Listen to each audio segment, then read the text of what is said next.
എൻ്റെ ഉപ്പാടെ റെസിപ്പികൾക്കൊക്കെ ഒരു പ്രത്യേക ടേസ്റ്റാണ്. ഞാൻ ഇന്ന് വരെ വേറെ എവിടെയും കഴിച്ചിട്ടില്ലാത്തൊരു ടേസ്റ്റാണ് അതിന്. ഉപ്പുണ്ടാക്കുന്ന ഒരു സബ്ജിയാണിത്.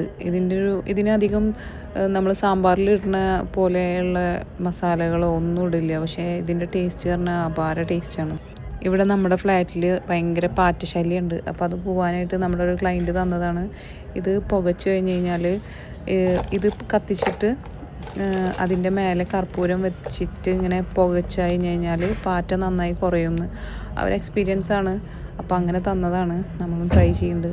അത് കർപ്പൂരത്തിൻ്റെയും പിന്നെ ഈ മറ്റേ സാധനത്തിനും ഭയങ്കര മണമാണ്, ഭയങ്കര കുറച്ച് ഡോസ് കൂടുതലുള്ള മണമാണ്. അതുകൊണ്ടായിരിക്കും ചിലപ്പോൾ പാറ്റകളൊക്കെ ഓടി രക്ഷപ്പെടുന്നത്. അങ്ങനെ സബ്ജി ശരിയായിട്ടുണ്ട്. ഇത് വേവുമ്പോൾ തന്നെ ഉണ്ട് ഒരു മണം വരാൻ. എന്താ മണം, ഈ ഫ്ലാറ്റ് മുഴുവൻ അതിൻ്റെ മണം വരും. അങ്ങനെ ഒരു ചമ്മന്തി ഉണ്ടാക്കി.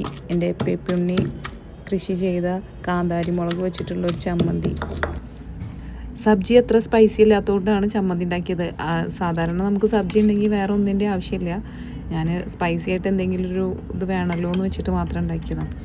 സബ്ജി എന്ന് വെച്ച് കഴിഞ്ഞാൽ നിങ്ങളെല്ലാവരും ട്രൈ ചെയ്ത് നോക്കണം. അപാര ടേസ്റ്റാണ്, സൂപ്പർ ടേസ്റ്റ്. ഒരു പ്രാവശ്യം ഉണ്ടാക്കി കഴിഞ്ഞാൽ പിന്നെ വിടില്ല. എൻ്റെ മെമുണ്ണി ഉപ്പിലിട്ട കണ്ണിമാങ്ങ, പിന്നെ ചിക്കൻ്റെ ഒരു തൈ പീസ് ഗ്രില്ല് ചെയ്തത്, ചോറ്.